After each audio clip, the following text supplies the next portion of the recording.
पे उपस्थित समस्त सम्मानित जनों को मेरा सादर प्रणाम। मैं आयना बाजपेयी कक्षा 12 आप सबके सामने नारी शिक्षा पर आधारित एक नाटक प्रस्तुत करने जा रही हूँ, जो कि एक सत्य घटना पर आधारित है। डॉक्टर आनंदीबाई जोशी, किस तरह उन्होंने अपने जीवन में संघर्ष किया और आगे चलकर भारत की प्रथम महिला डॉक्टर बनी। आइए देखते हैं। आप इतने परेशान क्यों दिखाई दे रहे हैं? परेशान तो रहूंगा ही ना पार्वती, आखिरकार एक बेटी का जो पिता हूँ, अब उसके हाथ पीले करने का समय आ गया। लेकिन हमारी आनंदी तो अभी सिर्फ 9 वर्ष की है, उसके लिखने और पढ़ने की उम्र है। देख पार्वती, बेटियां पराया धन होती है, उन्हें जितने भी घर से विदा कर दे उतना ही अच्छा रहता है। और हाँ, कल से आनंदी की पढ़ाई लिखाई बंद।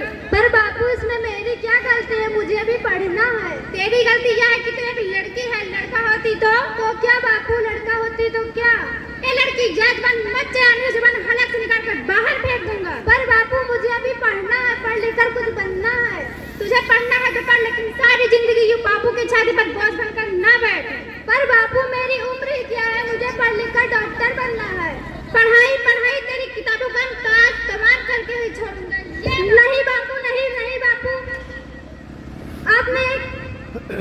आपने क्या किया? आपने इन किताबों को नहीं बल्कि मेरी किस्मत फाड़ दी। भाग छोड़ी, ये कापी किताबें न सिर्फ छोरों के हाथ में अच्छी लगती हैं, लड़कियों के हाथ में सिर्फ मेहंदी अच्छी लगती है। मेहंदी लड़की हूँ तो क्या हुआ बापू, लड़का लड़की हमारी दोनों आंखों के समान होते हैं।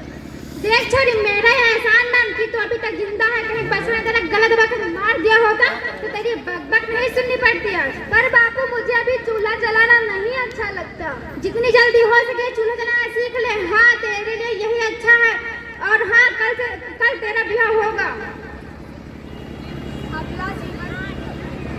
अबला जीवन है तुम्हारी यही कहानी, आंचल में है दूध और आंखों में है पानी। मुझे माफ कर दे बेटा, तेरे बापू के आगे मेरी एक नहीं चलती, मुझे माफ कर दे बेटा।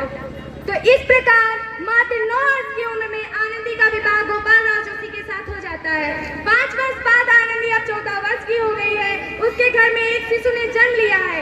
आइए अब आगे देखते हैं होता है क्या।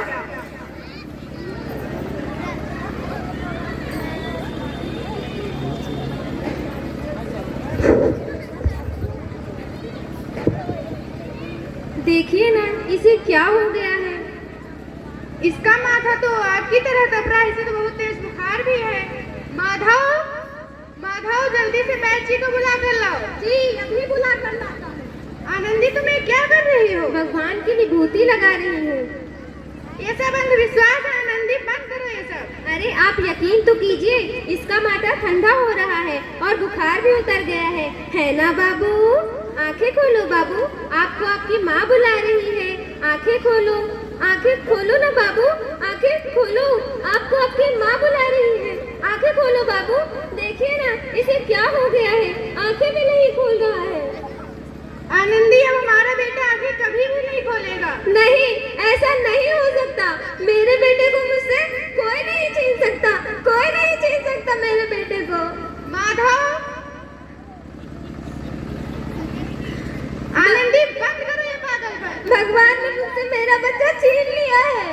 भगवान ने नहीं, तुम्हारी शिक्षा और तुम्हारे अंधविश्वास में तुम्हारा बच्चा छीना है। अगर तुम आज पढ़ी लिखी होती तो हमारा शिष्य जीवित होता। तुम अनपढ़ थी आनंदी, अनपढ़। अब नहीं रहूंगी मैं अनपढ़, नहीं रहूंगी। मैं पढ़ूंगी लिखूंगी ताकि कल किसी और आनंदी को इलाज के अभाव में आकर अपना बच्चा ना खोना पड़े।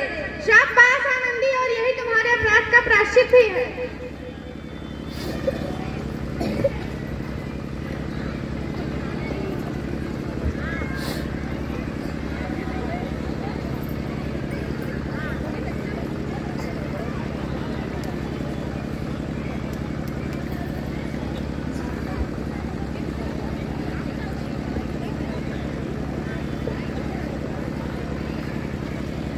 आनंदी, तुम्हारी बहादुरी का परिणाम भी आ गया। तुमने पूरे कॉलेज में प्रथम स्थान भी ग्रहण किया है और तुम्हें शिक्षावृत्ति भी मिली है। लो तुम्हारी अमेरिका जाने की टिकट।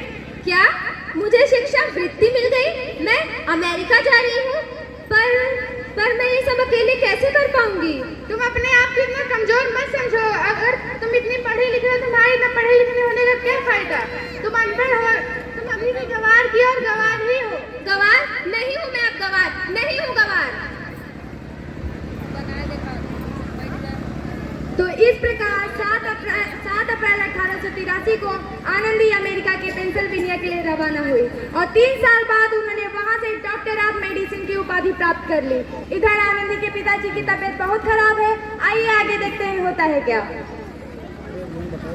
लगता है मेरे जाने का समय आ चुका है। अब मैं नहीं बचूंगा।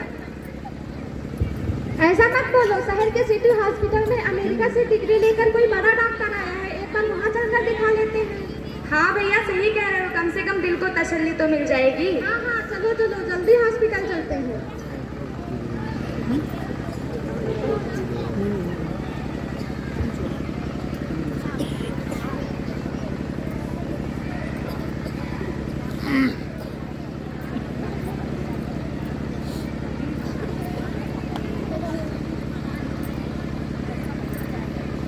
इस मरीज की हालत बहुत खराब है, इसे तो कोई चमत्कार ही बचा सकता है। डॉक्टर साहब कब तक आ जाएंगे?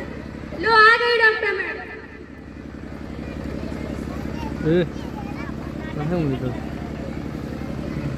डॉक्टर मैडम जल्दी देखिए, इस मरीज की हालत बहुत खराब है।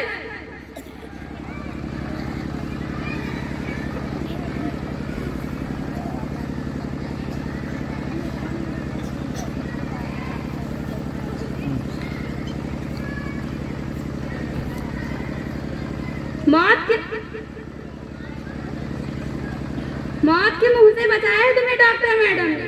क्या डॉक्टर साहब ने मुझे बचा लिया? मुझे मिलना है डॉक्टर साहब से। डॉक्टर साहब नहीं, डॉक्टर मैडम बोलो। डॉक्टर मैडम, उन्होंने तुम्हें जीवन दान दिया है।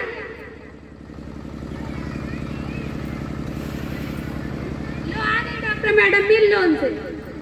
डॉक्टर मैडम आपका बहुत बहुत धन्यवाद, आपने मेरी जान बचाई। इसके बारे में मैं गरीब आपको क्या दे सकता हूँ? वचन। वचन? कैसा वचन? वचन चाहिए मुझे कि कभी ये नहीं कहोगे कि लड़कियाँ कुछ नहीं कर सकती। अरे श्यामलाल, तुमने पहचाना नहीं? तुम्हारी बेटी आनंदी। आनंदी? मेरी आनंदी? डॉक्टर? हाँ बापू, वही आनंदी, बचपन में जिसके लिए आपने चूल्हे और दूल्हे के अलावा कुछ नहीं सोचा। माफ कर दे मेरी बच्ची, मैं तेरे गुनहगार हूँ। नहीं बापू, वही आनंदी, बचपन में जिसके हाथ पीले करके आप उसकी सारी जिंदगी काला कर देना चाहते थे। बापू, काला कर देना चाहते थे। माफ कर दे मेरी बच्ची, मैं तेरा अपराधी हूँ। मेरी बच्ची माफ कर दे। नहीं बापू, मैंने तो आपका एहसान चुकाया है। याद है ना आपको आपका एहसान जो आपने बचपन में किया था? ताने सुना सुना कर जीते जी मार डाला था मुझको। अब किस किस को मारोगे बापू? किस किस को मारोगे? आप ही ने तो कहा था कि किताबें सिर्फ बेटों के हाथ में अच्छी लगती हैं, बेटियों के हाथ में तो सिर्फ मेहंदी। एक का पढ़ना, एक का ना पढ़ना सामाजिक अंधकार है बापू, सामाजिक अंधकार। उपकार मांगता हूँ मैं तुझ जैसी बेटी का, जिसे सारी उम्र कुछ ना मांगा तो सिर्फ बराबरी का दर्जा, वरना सच तो यह है कि मैं तेरी बराबरी कर सकूँ, उसके मैं लायक ही नहीं। मेरी बच्ची, मुझे माफ कर दे। माँ अपने पापों को क्या माफ नहीं करोगी आनंदी? माफ कर दो, माफ कर दो। बापू भुला यदि शाम को घर लौटाए तो उसे भुला नहीं कहते। बापू, तो इस प्रकार आनंदी अपनी लगन और मेहनत के साथ न कि भारत की प्रथम महिला डॉक्टर बनी, बल्कि उन लड़कियों के लिए भी सुनहरा रास्ता खोल गई जो अपने जीवन में कुछ करना चाहती थी और अपने परिवार को एक प्रतिष्ठित नजरों से दिखाना चाहती थी। इसीलिए कहते हैं, अगर देश को करनी है तरक्की तो नारी शिक्षा है बहुत जरूरी। जय हिंद, जय भारत।